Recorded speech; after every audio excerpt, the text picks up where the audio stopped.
don de la foi, afin de passer ensuite sur les dons de guérison. Pas le don des guérisons, mais les dons des guérisons. Amen.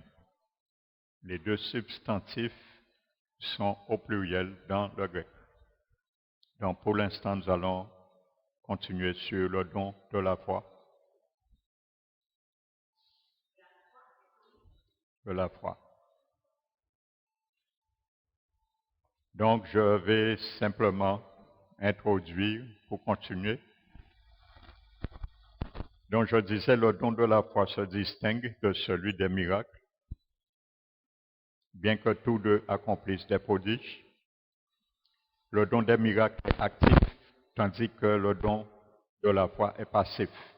Alors, c'est un don qui nous permet de recevoir des miracles. Et l'autre don, c'est le don qui est actif. Il nous permet d'exercer et de produire le miracle. Donc le don des miracles est actif, tandis que l'autre est passif. Mais ils sont tous deux surnaturels et ils viennent du Saint-Esprit. Donc le don de la foi n'agit pas, mais il reçoit passivement. En d'autres termes, la différence entre le don des miracles et le don de la foi surnaturelle est que l'un agit et que l'autre reçoit. Donc la foi particulière, qui est ce don de la foi que j'appelle la foi particulière, car nous avons vu et la Bible mentionne, décrit divers foi.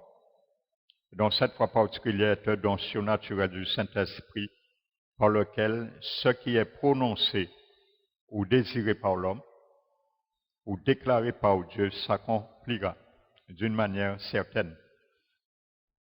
Donc la déclaration ou le miracle, l'assurance, la malédiction, je disais, la bénédiction, la création, la destruction, la suppression ou la modification d'origine humaine ou divine se réalisera lorsque le témoignage en aura été rendu par ce don de la foi.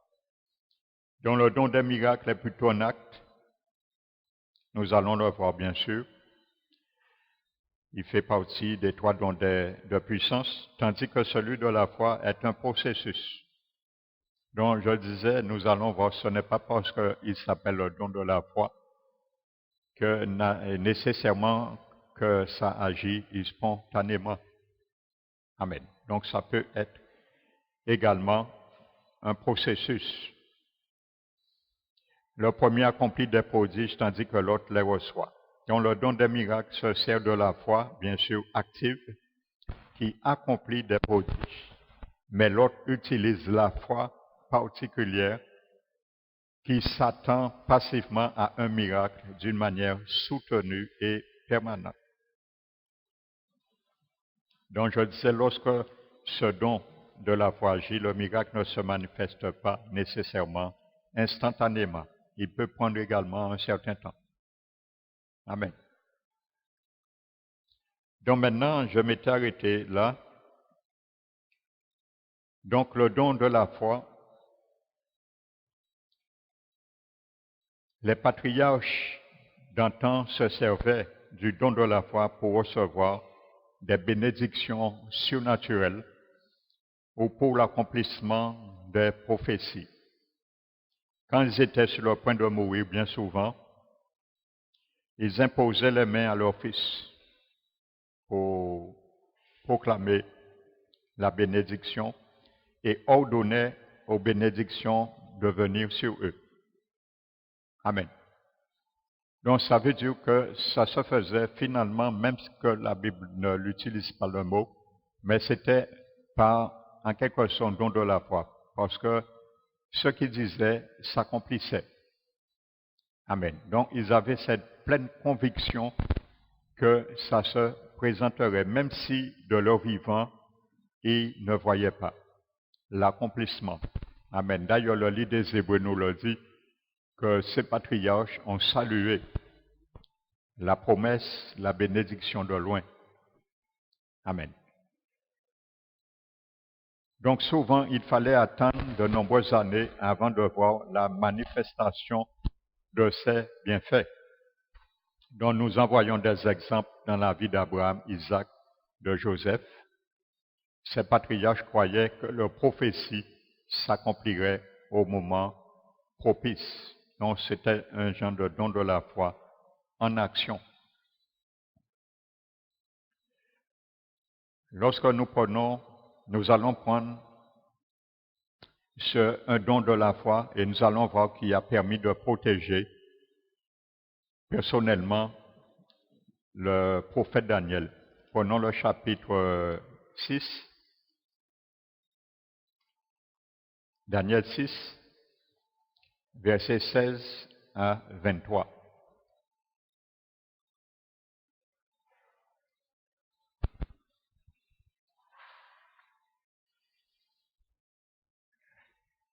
La Bible nous dit, alors le roi donna, verset 16, l'ordre qu'on amène Daniel et qu'on le jette dans la fosse au lion.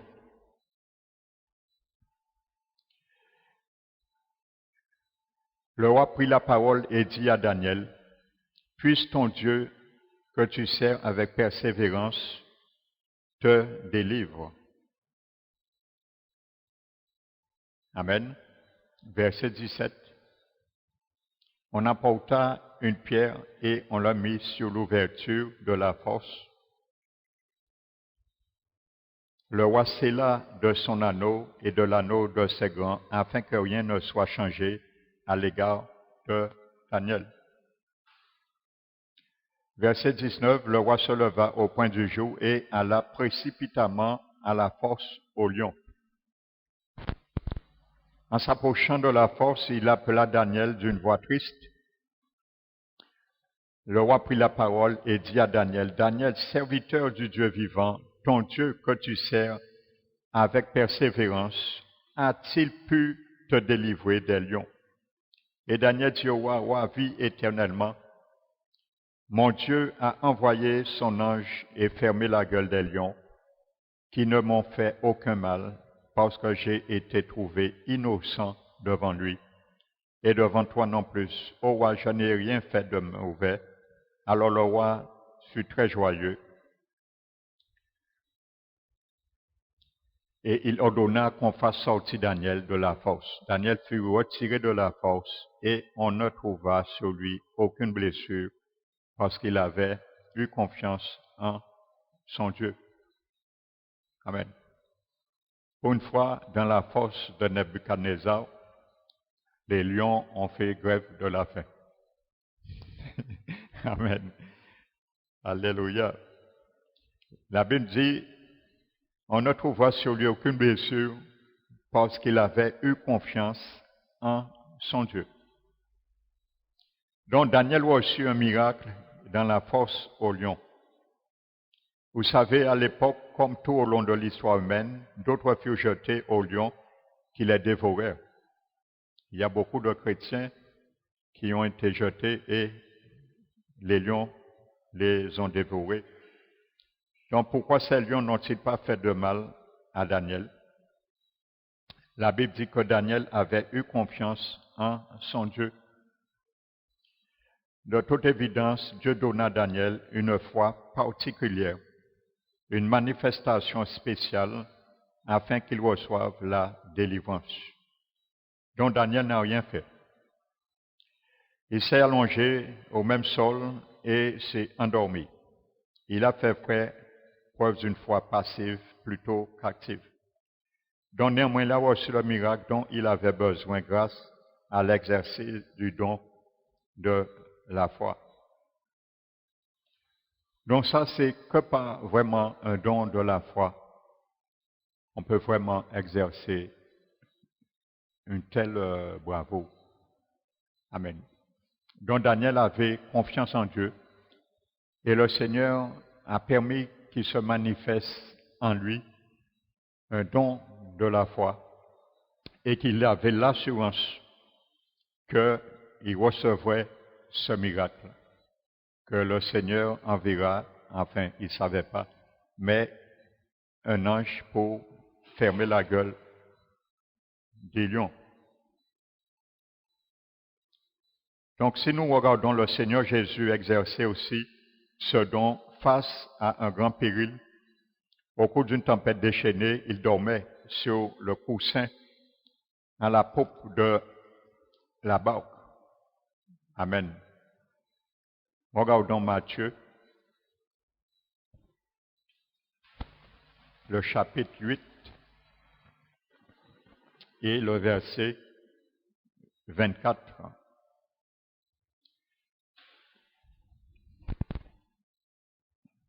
La Bible nous dit, verset 23, il monta dans la barque et ses disciples le suivirent. Et voici, il s'éleva sur la mer une si grande tempête que la barque était couverte par les flots, et lui, Jésus, il dormait. Les disciples s'étant approchés, le réveillèrent et dit, Seigneur, sauve, nous périssons. Et Jésus leur dit, pourquoi avez-vous peur, gens de peu de foi? Alors il se leva, menaça le vent et la mer, et il eut un grand calme. Donc on peut dire, oui, c'était Jésus, le Fils de Dieu. Pourtant, nous savons que Jésus accomplissait tout ce qu'il faisait par la puissance du Saint-Esprit, car il était dépouillé de tout le pouvoir dont il jouissait au ciel en tant que Fils de Dieu. Le Saint-Esprit descendit sur Jésus éloigné après son baptême, nous le savons. Il l'éloignit de force lorsqu'il fut baptisé d'eau par Jean dans le Jourdain. Et nous savons que Jésus était Fils de Dieu avant que le Saint-Esprit ne vienne sur lui, tout autant après. Jésus était Fils de Dieu avant son baptême, et il était aussi Fils de Dieu après. Jésus était Fils de Dieu avant qu'il soit oint du Saint-Esprit et de force, qu'il l'était après. Donc ce n'est pas parce qu'il était Fils de Dieu. Amen. La Bible nous dit qu'il n'accomplit aucun miracle avant son baptême. L'évangile de Jean chapitre 2, verset 11. Amen. Donc Jésus n'accomplissait aucun miracle avant son baptême. Et pourtant, il était toujours Fils de Dieu. Amen. Donc par la suite, il exerça le ministère dont tout homme est capable après avoir reçu l'onction de l'Esprit. Donc s'il avait accompli des miracles par quelque puissance inhérente à sa personne, en tant que Fils de Dieu, Jésus ne nous aurait pas dit en vérité, je vous le dis, celui qui croit en moi fera aussi les œuvres que j'ai faites. Amen. Jean 14, 12. S'il accomplissait ses œuvres en tant qu'homme, loin du Saint-Esprit, il est certain que sous l'inspiration et l'onction du même Esprit Saint, les croyants en sont également capables. Amen. Mais ce n'est pas parce qu'il était Fils de Dieu, c'est parce qu'il était loin. Donc, c'est la puissance du Saint-Esprit qui l'a permis de contrôler cette situation. Donc, notre Seigneur dormait alors que la tempête balayait la mer. Il ne s'en souciait pas. Tandis que les lions affamés tournaient autour de Daniel, celui-ci se coucha et dormit, malgré le danger qui le menaçait. Dans tout le temps de la Bible, nous voyons le don de la foi produire des résultats analogues à l'égard de ceux qui étaient en péril. Ils possédaient un calme surnaturel et recevaient le miracle dont ils avaient besoin par la foi particulière, le don de la foi. Donc ce don nous met dans une assurance totale, un calme, une paix et une sérénité. Amen. C'est là on voit la différence avec l'exercice propre lorsque c'est nous-mêmes qui mettons et manifestons notre foi, qui a été répartie en chacun et que nous devons les développer comme un fruit dont il est classé dans le livre des Galates. Amen. Donc c'est ce don qui se manifeste. Amen.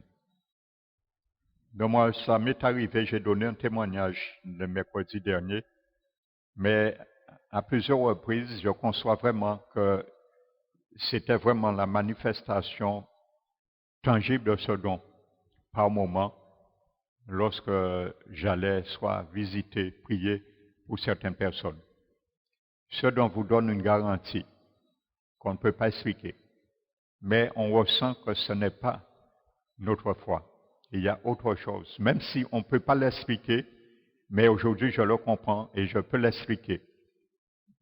Mais parfois, je sentais et je pensais que c'était par exemple ma foi, mais c'était le don de la foi qui se manifestait de la sorte. Amen. Et bien souvent, nous allons voir les trois dons ou les deux dons de puissance se combinent pour certains cas. Par exemple, pour ressusciter un mort, il faut absolument les trois dons de puissance se combinent. Vous allez voir pour ressusciter un mort. Amen. Je vous avais donné aussi, lorsqu'on parlait de parole de connaissance, j'étais allé visiter une sœur de l'église et quand j'étais rentré dans la chambre, il y avait une jeune fille, une adolescente qui dormait et je ne savais pas ce qu'elle avait, mais dès que je suis rentré dans la chambre, j'ai senti dans mon esprit une impulsion. Et ça a mis en moi une foi certaine et véritable que cette fille sera guérie. Et j'insistais, et jusqu'au moment que la sœur m'a dit, bon, elle dort, j'ai dit de réveiller cette fille.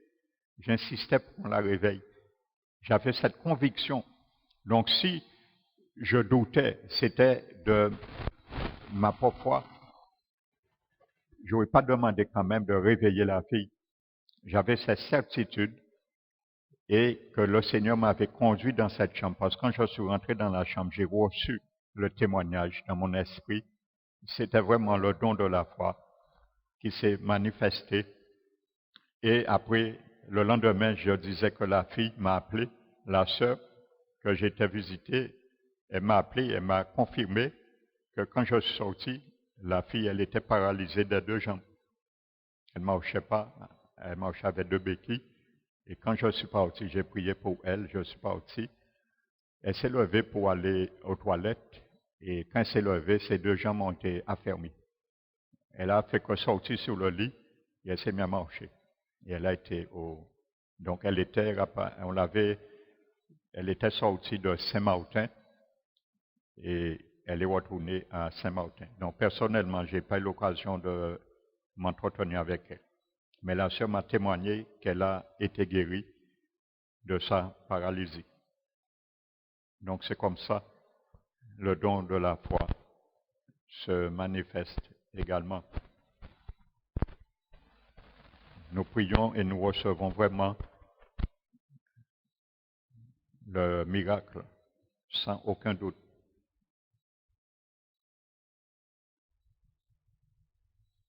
Nous allons prendre 1 Roi, chapitre 17, dans l'Ancien Testament.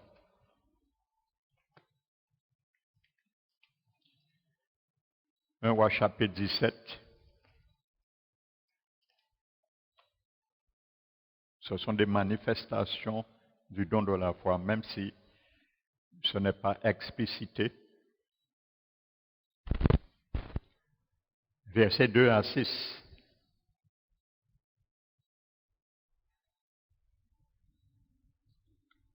La parole de Dieu nous dit, 1 Roi 17, « Et la parole de l'Éternel fut adressée à Élie en ces mots. Pars d'ici, dirige-toi vers l'Orient et cache-toi près du torrent de Kérich, qui est en face de Jourdain. Tu boiras de l'eau du torrent, et j'ai ordonné aux corbeaux de te nourrir là. Il partit et fit selon la parole de l'Éternel. Et il alla s'établir près du torrent de Kérith, qui est en face de Jourdain. Les corbeaux lui apportaient du pain et de la viande le matin, et du pain et de la viande le soir, et il buvait de l'eau du torrent. Amen. Voici encore une illustration où ce don de la foi se manifestait, utilisé pour une alimentation surnaturelle pendant la famine. Il fallut que Dieu accorde à Élie une foi particulière. Certes, le Seigneur lui a dit, mais savez, le Seigneur a beaucoup dit, a beaucoup aussi, et ils ont douté. Amen. Donc le Seigneur accorde à Élie une foi particulière, car le raisonnement humain n'aurait jamais imaginé que des corbeaux le nourriraient plutôt. Pourtant, il lui apportait à manger matin et soir, et Élie reçut passivement son miracle. Nous pouvons considérer par moyen une foi surnaturelle. Amen. Maintenant, le don de la foi qui est utilisé aussi pour ressusciter des morts. Amen. Là, il n'y a aucune ambiguïté. Comme je disais mercredi, si on sait qu'il y a un mort là, on n'est pas seul, il y a des centaines de personnes qui sont là. On ne va pas oser, si on sait que rien ne se fera, de dire on va prier pour ressusciter le mort. Il faut vraiment recevoir vraiment ce don de la foi pour faire cela. Donc, comme nous avons indiqué plus haut, les dons spirituels agissent souvent ensemble. Pour ressusciter des morts, 3 d'entre eux s'imposent.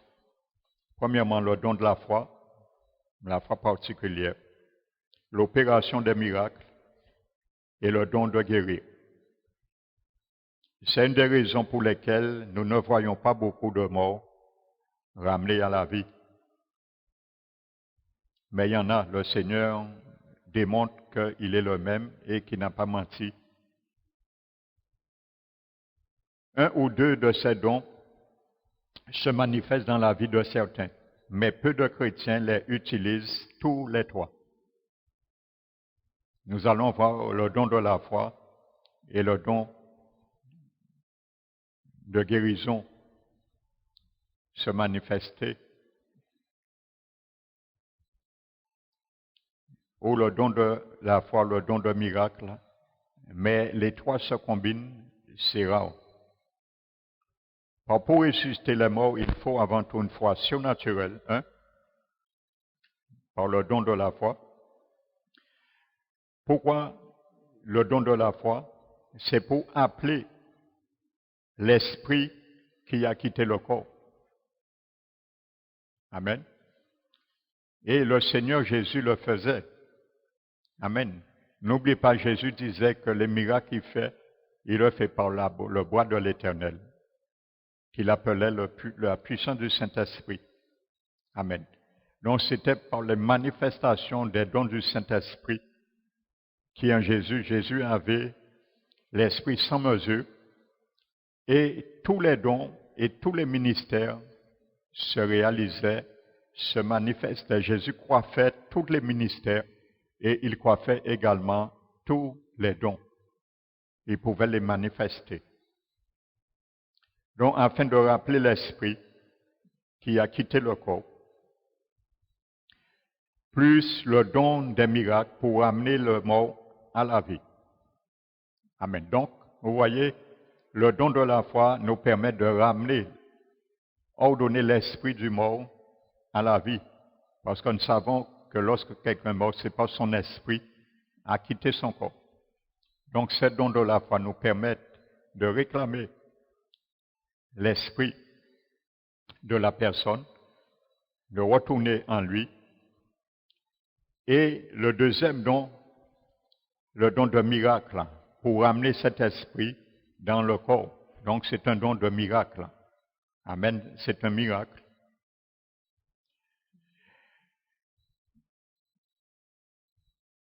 Donc si le décès était la conséquence d'une maladie, dont les dons de guérir s'imposeraient également.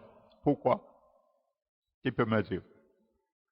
Si cette personne était morte d'une maladie, donc on ordonne par le don de la foi, l'esprit de la personne retourne en lui, le don de miracle, que l'esprit retourne en lui et qui ramène la vie.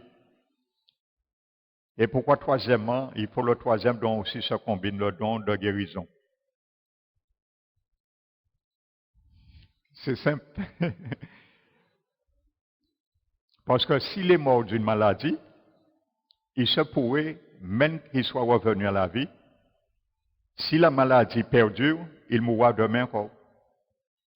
Donc, troisième don, le don de guérison, afin qu'il ne meure pas demain dans la même maladie. Donc, voyez, il y a les trois dons qui peuvent se combiner particulièrement pour amener un mort à la vie, surtout s'il est mort par une maladie. Donc, s'il n'est pas mort d'une maladie, il y a le don de la foi et le don de miracle qui se combinent. Mais si vraiment il y avait une maladie en amont, il y a le troisième don aussi de guérison qui se greffe aux deux premiers, pour que cette personne ne puisse pas mourir encore demain par cette maladie. Amen.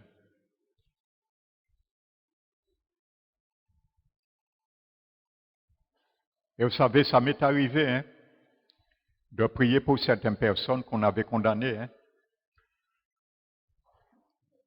J'avais prié, je n'étais pas encore pasteur de cette église, c'était d'une autre église. Il y avait l'oncle d'une sœur. On avait déjà acheté le cercueil de cet homme. On avait déjà acheté le cercueil. On lui avait donné, je crois, une semaine. Et quand la sœur m'a dit ça, j'ai prié pour lui. Et cet homme, finalement, il a vécu 7 mois. J'ai dit au Seigneur de donner cet homme le temps pour qu'il reçoive le salut. Et finalement, il est mort 7 mois après. Amen. Il y a un aussi, ça fait 1 an et demi, on avait aussi acheté son cercueil. C'est un prêtre vaudou. On avait acheté son cercueil, la famille était sortie aux États-Unis, ses enfants, pour l'enterrer. Je suis allé prier pour cet homme le samedi matin. Je ne savais pas qu'on avait acheté son cercueil. Je l'ai prié après. Et je ne savais pas que le soir, l'après-midi, on devait le débrancher pour mourir. Je ne savais pas ça. Mais Dieu le savait. Et moi, j'ai reçu un message de la part du Seigneur. Et je savais que le Seigneur l'aurait amené à la vie. Et j'ai parlé à son esprit. Et cet homme vit aujourd'hui. Il est retourné en Haïti et il vit toujours. Amen. L'hôpital l'a appelé le miraculeux. Ce qui fait que ses parents, sa famille étaient obligés de revendre le cercueil aux pompes funèbres. Et il vit toujours. Amen. Donc c'est pour cela que ce don se manifeste. Le troisième don se greffe parfois pour guérir la maladie qui a causé la mort du défunt ressuscité. Donc je disais, si le décès était la conséquence d'une maladie, les dons de guérir s'imposeraient également pour empêcher que la personne ne meure à nouveau après avoir été ressuscitée. Amen.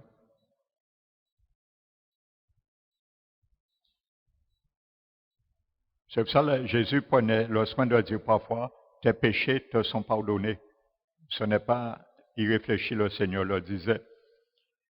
Parce que Jésus visait peut-être particulièrement le péché qui a mis cette personne dans cette situation, de peur que ce péché retourne et qu'il le frappe de nouveau dans la même situation, sinon pire.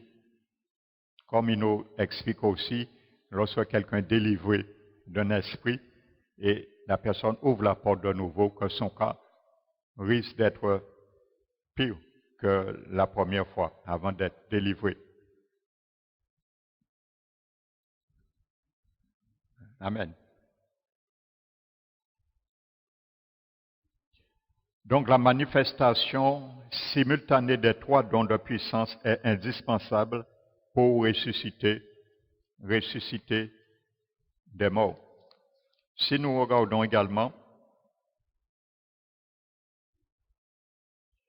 nous avons vu que l'opération des miracles opère des miracles, tandis que la foi les provoque en y croyant. Ici, ces deux dons sont agissants. Le fait que Lazare se leva est une opération de la foi miraculeuse, Lazare de Béthanie, et le fait qu'il puisse sortir, bien que lié, est une opération de don de miracle. Donc les deux se sont manifestés également. En fait, le fait qu'il sorte en bonne santé, ne souffrant plus de la maladie qu'il avait provoquée sa mort, est dû cela va sans dire au don de guérison. Amen. Donc vous voyez là, les trois dons se manifestent. Le don de la foi, le don de miracle et le don de guérison. Amen.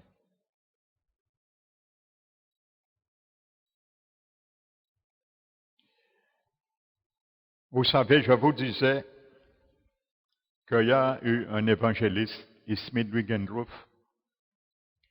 Cet homme a amené dans ce vivant, dans son ministère évangélique, il a amené 14 morts qui furent ressuscités sous son ministère. 14 morts. Vous allez bien comprendre quand ce don se manifestait en lui. Le premier cas se produisit alors qu'il travaillait encore comme plombier. Vous savez, cet homme, c'était un simple plombier. Donc, voyez, le Seigneur utilise qui il veut. Il était simple plombier et il était illettré. Il ne savait pas lire. Cet homme a appris à lire à 23 ans lorsqu'il s'est marié. C'est son épouse qui lui a appris à lire à 23 ans lorsqu'il s'est marié. Et vraiment, le Seigneur a utilisé cet homme d'une manière extraordinaire. Dans son premier cas de ressusciter des morts, se produisit avant qu'il travaillait encore comme plombier. À l'époque, il avait été baptisé du Saint-Esprit, mais ne s'était pas encore engagé dans le ministère. Un soir, il fut appelé auprès d'une jeune femme qui se mourait de la tuberculose. Donc, Wigglesworth commença à prier pour elle à 1 heure. À 3h30, elle mourut. Donc, il est resté quand même 3h30 à prier pour elle. Elle est morte. Donc, écoutez ce qu'il dit, hein, l'évangéliste Smith Wigglesworth. Il dit, j'ai refusé d'accepter sa mort. Et Dieu m'a soutenu, dit-il. Wigglesworth vit le visage de Jésus. Vous voyez, ça c'est sa foi. Il a mis sa foi. Il a refusé la mort de cette femme. Donc ça c'est sa foi personnelle. Et il dit, lorsqu'il a refusé, il vit Jésus à la fenêtre de la pièce où il était en train de prier. La femme morte reprit ses couleurs, se retourna et s'endormit. pour se réveiller plus tard complètement rétabli. Amen. Un autre jour, non, ça c'est, autant pour moi, ça c'est le don de la foi qui s'est manifesté en lui. En lui.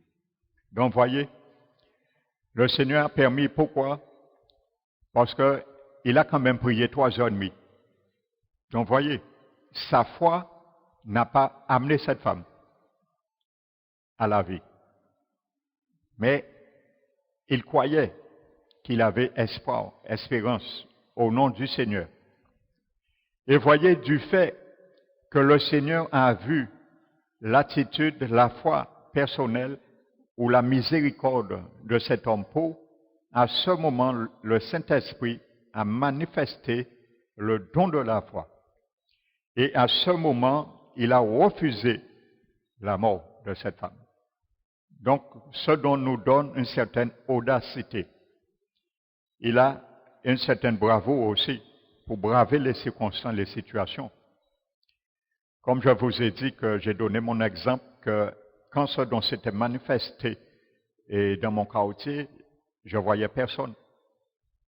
Et j'avais une audace, une détermination que les choses seront faites. Donc, c'est à ce moment qu'il a refusé la mort et il a vu le Seigneur et cette femme est revenue simplement. Parce qu'il avait déjà prié, le Seigneur a tenu compte. Amen. Mais vous voyez, c'est le Seigneur qui fait par la puissance l'opération du Saint-Esprit. Donc cet homme dit, un autre jour, un voisin venait de mourir avant l'arrivée de Wigglesworth. Donc sa femme s'y trouvait déjà. Donc sa femme l'a précédé et la femme de Wigglesworth. Comme son mari se mettait à prier pour le mort, l'évangéliste, elle le secoua en disant, arrête, sa femme. Il dit, arrête. Ne vois-tu pas qu'il est mort? Un peu comme on a dit aux disciples, n'importune pas, à Jairus, n'importune pas le Seigneur, ta fille elle est morte. Donc c'est la même réalité. Elle secoua son mari et Wigglesworth. Il dit, arrête, ne vois-tu pas qu'il est mort? Mais l'évangéliste Wigglesworth ne se relâcha pas. Il dit, je suis arrivé au bout de ma foi. Mais Dieu a pris la relève. Il dit, j'aurais pu croire n'importe quoi. La foi du Seigneur Jésus m'a empoigné et une paix inébranlable est entrée dans mon cœur. L'homme est revenu à la vie. Voyez, il a puisé ses ressources. Il ne croyait pas. Et lorsqu'il n'avait plus de ressources, de force, capacité, le Seigneur, maintenant, par le don de la foi, a pris la relève. Et cet homme est revenu à la vie. Wigglesworth relata aussi le cas d'une femme qui est morte immédiatement après qu'il avait prié pour elle avec un autre homme. Il dit, ce que j'ai fait pourrait vous sembler absurde, mais je l'ai tirée de son lit. Je l'ai mise debout contre le mur et j'ai dit au cadavre, au nom de Jésus, je rejette la mort. Le corps de la femme s'est mis à trembler. Il poursuivit, dans le nom de Jésus, je te donne de marcher. Et la femme a commencé à marcher. Elle avait recouvré la vie. Amen. Ça, c'est que des manifestations du don de la foi. Donc, cela dépasse la foi normale de n'importe qui.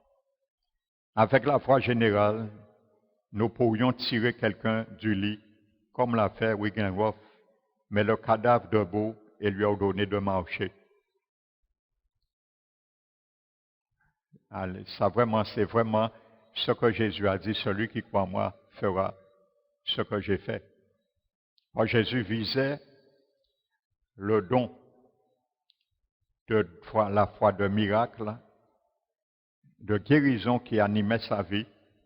C'est le même Esprit Saint et les mêmes dons qui pourraient animer la vie de n'importe quel enfant du Seigneur. C'est pour ça que les dons sont pour n'importe qui, du moment qu'on est né de nouveau. Les dons peuvent se manifester dans la vie de n'importe quel chrétien, né de nouveau, même s'il n'est pas pour autant, nous l'avons vu au début de cet enseignement, baptisé dans le Saint-Esprit. Celui qui est baptisé dans le Saint-Esprit est déjà plus prompt à manifester ses dons, parce qu'il a déjà une relation plus étroite, si on peut dire, pour appréhender certains dons avec le Saint-Esprit. Amen.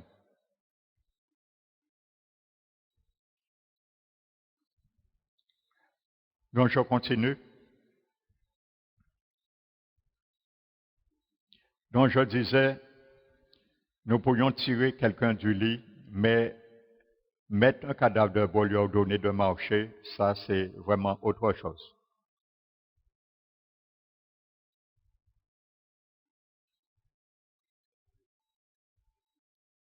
Donc il faut vraiment une manifestation surnaturelle de la puissance divine pour recevoir ce genre de miracle.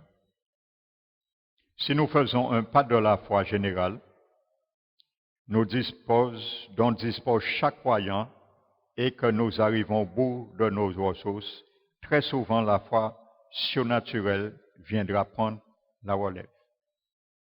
Quand le Seigneur voit qu'on insiste, à ce moment, comme il y a certaines personnes qui sont mortes, on priait, comme j'ai lu le témoignage d'une femme, elle était morte 4 jours et demi. Et il y avait un prophète qui avait donné à son mari, sa famille, une parole devenant du Seigneur. Ils avaient dit de ne pas signaler la mort de cette femme. Parce que si on l'avait signalé, l'hôpital et les pompes funèbres l'auraient pris et on l'aurait mis dans la morgue et l'enterré. Donc ils ont gardé le silence et ils ont mis cette femme dans une chambre et ceux qui étaient chrétiens, ils venaient à tour de rôle et ils priaient pendant les 4 jours et demi. Les 5 jours, ils priaient sans relâche. Et c'est au terme le 4e jour, après 4 jours et demi, ils ne pouvaient plus rentrer dans la pièce parce que le mort était déjà en putréfaction. Le mort sentait. Cette femme sentait. Le corps était déjà décomposé. Vous imaginez? Qui aurait cru? Ce qui les a donné l'espérance, ils ont cru la parole qui venait du Seigneur. Et le Seigneur a manifesté un don.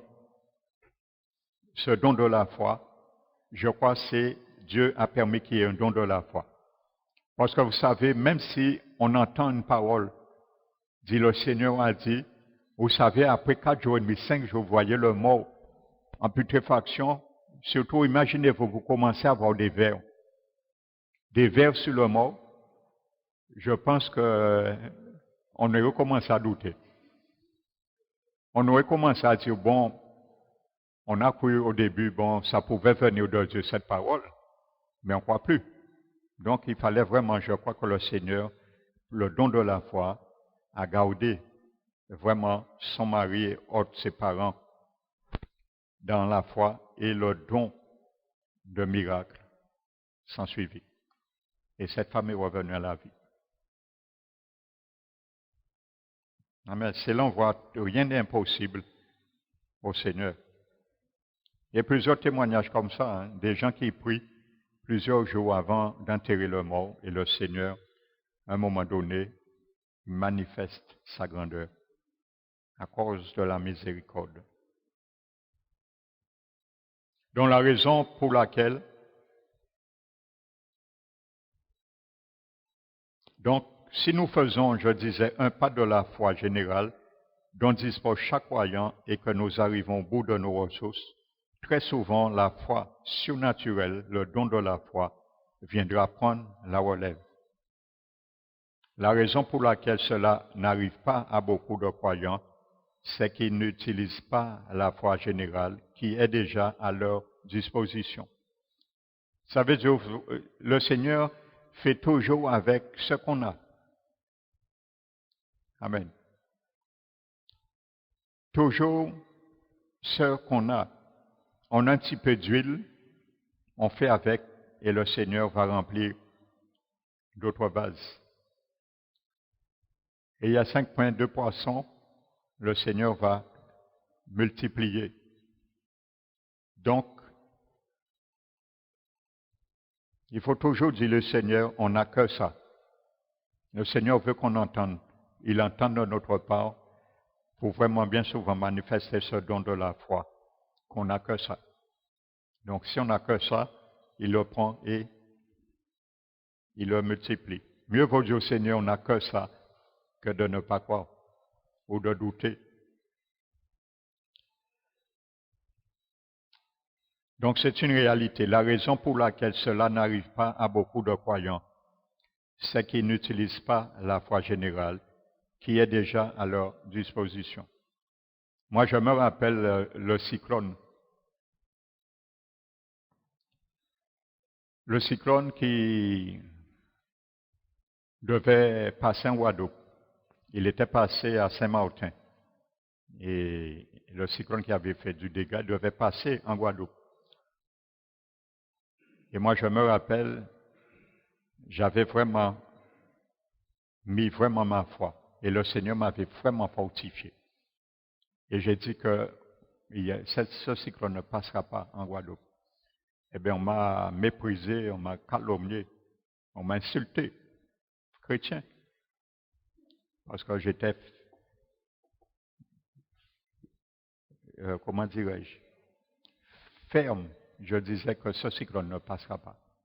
Et finalement, le Seigneur a fait que le cyclone, je ne dis pas par rapport à moi, mais le Seigneur a permis que la Guadeloupe a été épargnée. Pour démontrer que Dieu est Dieu. Il ne faut pas que nous regardions ce que nous voyons, nous comprenons naturellement. Et c'est pour ça que le don de la foi nous permet de défier les événements, de défier également et de faire asseoir l'incrédulité. Maintenant, ce don aussi est à notre disposition pour expulser les esprits impurs d'un corps qui a été souillé par leur présence lors de la délivrance. Amen. Cela exige également l'exercice de plusieurs dons, bien souvent. Amen. Le discernement des esprits et ou la parole de connaissance seront manifestés avec le don de la foi. Amen. Et ça, je l'ai déjà vu au cours du ministère de délivrance, que ces dons se combinent pour aussi lors de la délivrance. Le don de la foi. Je me rappelle, j'étais allé chez un jeune et ces deux dons s'étaient combinés. Il s'était levé pour me frapper, le démoniaque. Et je lui ai dit, ça vraiment c'est un don. Je pense que c'est le don de la foi qui s'est manifesté en moi. Je ne pouvais pas être aussi calme et aussi apaisé dans la paix. Et quand il est venu vraiment avec une rage, je lui ai dit, non, Satan, au nom de Jésus, tu ne peux pas me toucher. Celui qui est en moi est plus grand que toi. Et ça, je pense que c'est aussi une manifestation du don de la foi. Et quand j'ai dit ça, j'ai vu aussi le visage de l'esprit, dont les deux dons se sont combinés. J'ai vu vraiment le démon. Mes yeux étaient ouverts. Je l'ai vu vraiment dans le visage de ce jeune. Ses yeux sont devenus rouges. Il était hideux, c'est un démon. Et je l'ai vu, mes yeux étaient ouverts.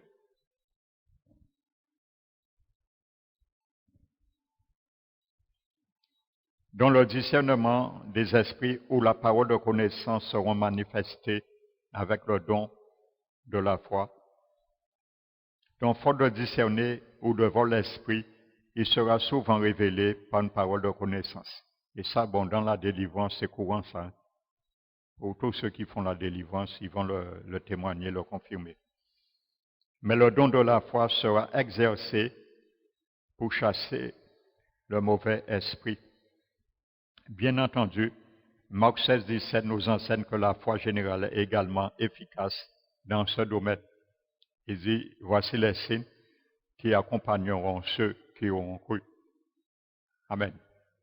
Donc je pense que là, que Dieu faisait mention implicitement des manifestations des dons surnaturels, que ce soit guérir les malades ou chasser les démons. Parce que regardez bien, Jésus dit, voici les signes qui accompagneront ceux qui auront cru. Ils imposeront les mains aux malades et ils seront guéris. Combien de fois nous imposons les mains, ou même les serviteurs, aux malades et les malades ne sont pas guéris? Donc je pense que Jésus parlait implicitement dans Marc 16, 17 des manifestations des dons du Saint-Esprit. Parleront de nouvelles langues, ils chasseront les démons et ils imposeront les mains aux malades et les malades seront guéris. Nous allons le voir dans le cours des dons, des guérisons.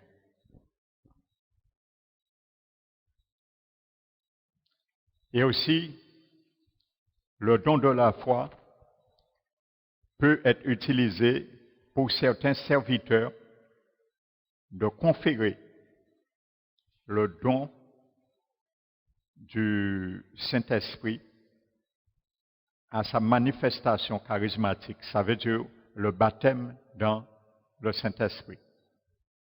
Et c'est pour ça que nous voyons dans les actes, les apôtres imposaient parfois la main pour qu'ils reçoivent le baptême dans le Saint-Esprit. Donc c'est une manifestation aussi du don de la foi. Amen.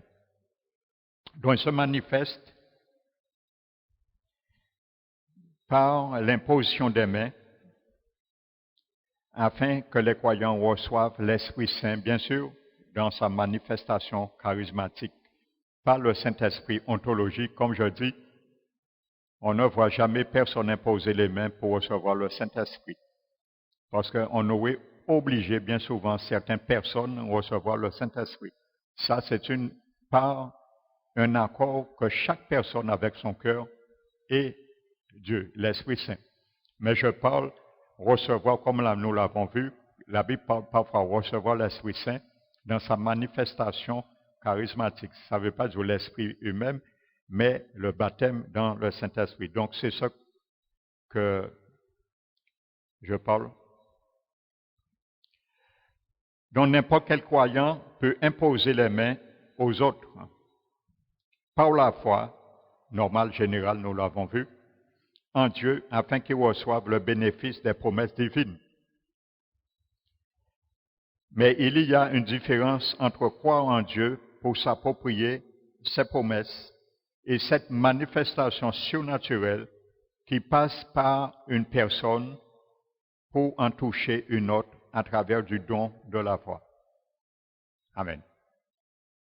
Lorsqu'on impose les mains à quelqu'un par la foi générale pour qu'il soit guéri ou comblé de n'importe quel autre bienfait divin, sans la manifestation d'un don de l'Esprit, ce qui est reçu est une démonstration de la puissance de Dieu.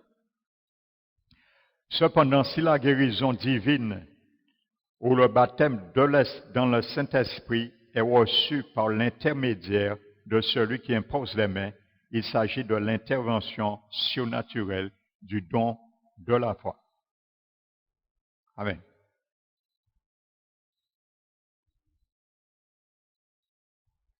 Donc c'est du don de la foi. Amen.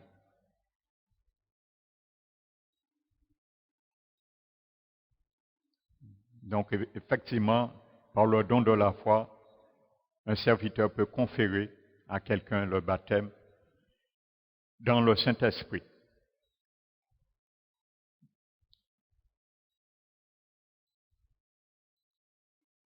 Donc Dieu agit de ces deux façons. D'un côté, par notre foi générale, qui s'approprie les promesses de Dieu et reçoit sa puissance, et de l'autre, par le don de la foi, à travers une manifestation surnaturelle qui passe d'une personne à une autre, par le don de la foi. Amen.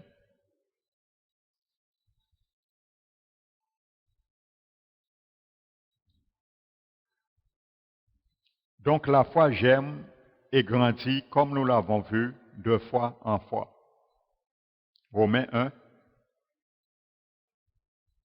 Romains 1 et le verset 17.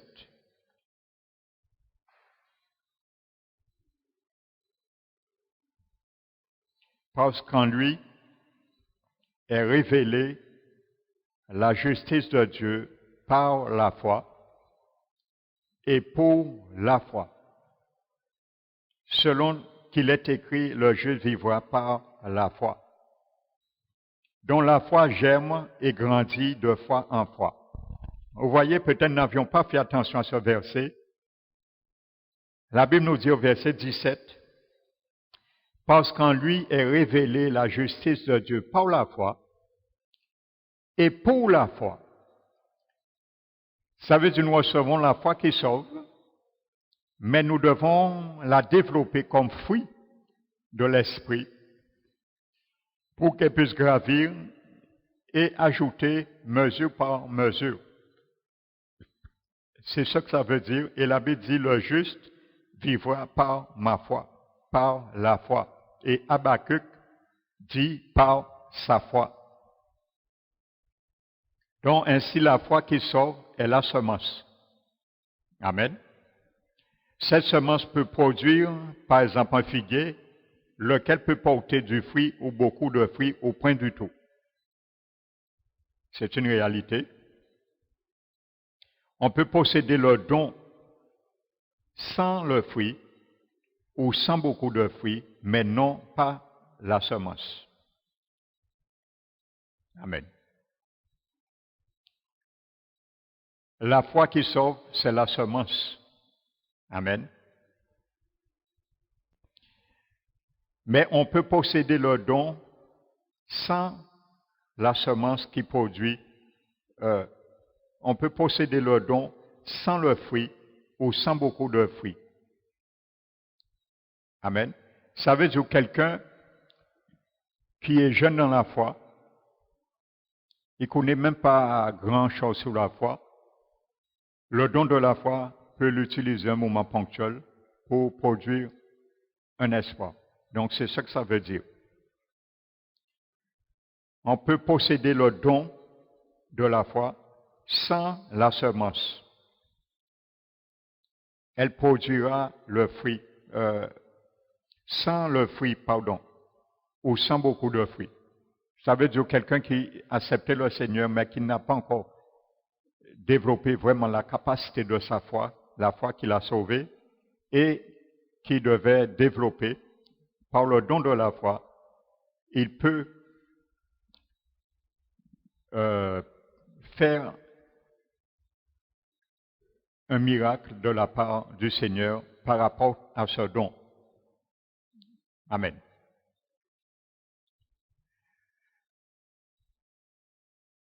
Par contre, si on cultive la semence, elle produira le fruit. Amen. La foi germe et la foi qui sauve, c'est la semence. Donc si on la cultive, la semence, elle produira le fruit. Mais elle ne produira pas le don. C'est là la différence. Ce n'est pas quelqu'un qui va développer une grande foi ou le fruit qui est la foi en tant que fruit qu'il va manifester le don de la foi. Parce que c'est quelque chose que l'Esprit Saint décide Amen. Donc ça n'a rien à voir avec sa foi qu'il développe ou quoi que ce soit. Donc si on cultive cette foi, qui est la semence, elle produira le fruit, mais elle ne produira pas le don. Amen. Pour bien comprendre que celui ponctuellement, que le don de la foi se manifeste, pour qu'on ne puisse pas dire systématiquement c'est quelqu'un qui a une grande foi. Non, c'est le Saint-Esprit qui permet ponctuellement que ce don se manifeste. De même, on peut posséder le fruit sans le don, mais non pas sans la semence. Amen. Je ne sais pas si vous comprenez. On peut manifester, de même, on peut posséder le fruit sans le don, le fruit de la foi en tant que fruit sans le don de la foi, mais non pas sans la semence, parce que la semence elle-même, c'est la foi. Amen. Donc, si le fruit vient de la semence, le don, par contre, vient directement de la main du Seigneur à travers le Saint-Esprit. Le don n'implique pas le fruit, je parle le don du Saint-Esprit, pas plus que le fruit n'implique le don. Cependant, plus nous porterons de fruits, plus le don opérera efficacement comme du reste tous les autres noms. Donc, le fruit ne produit pas de miracles, non pas même lorsque ce fruit est la foi. Mais la foi actionne le don de la foi, ainsi que tous les autres dons. Donc le don de la foi demeure à l'état léthargique, sans le fruit de l'esprit, c'est-à-dire sans la foi.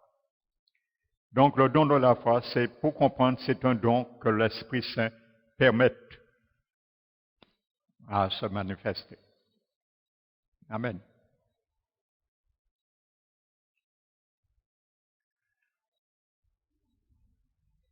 Le don de la foi ne suppose pas la possession des autres dons, pas plus qu'il ne les remplace pas ou ne les exclut, non plus. Le don de la foi n'exclut pas non plus tout doute chez celui qui le possède. Amen. Ça ne veut pas dire que celui qui va exercer bien souvent les dons de la foi ne sera pas rempli de doutes dans sa vie par moment.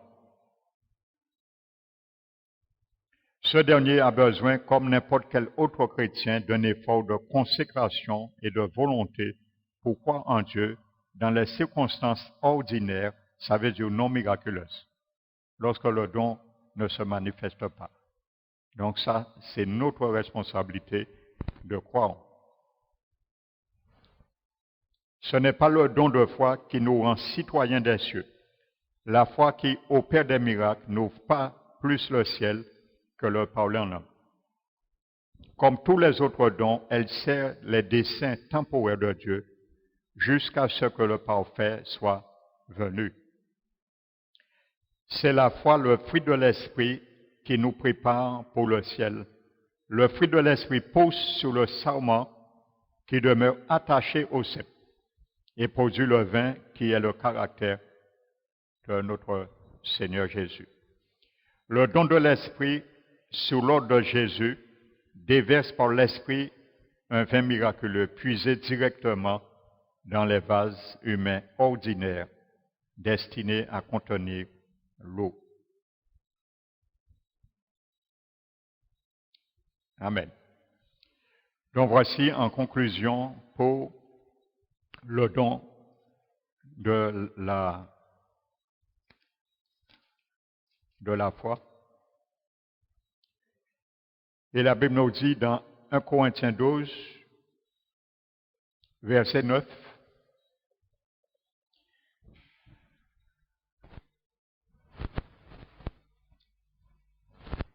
à un autre la foi, le don de la foi, par le même esprit, à un autre les dons de guérison par le même esprit, Donc, c'est ce que nous allons entamer mercredi prochain. Le deuxième don que nous avons classé parmi les 3 dons de puissance, le don de la foi, le don de guérison et le don des miracles. Donc, nous allons voir qu'est-ce que le don des miracles et le bienfait qu'il apporte dans la vie de l'Église également, pour édifier l'Église comme il est fait pour tous les autres dons. Amen. Donc je vais m'arrêter ce soir.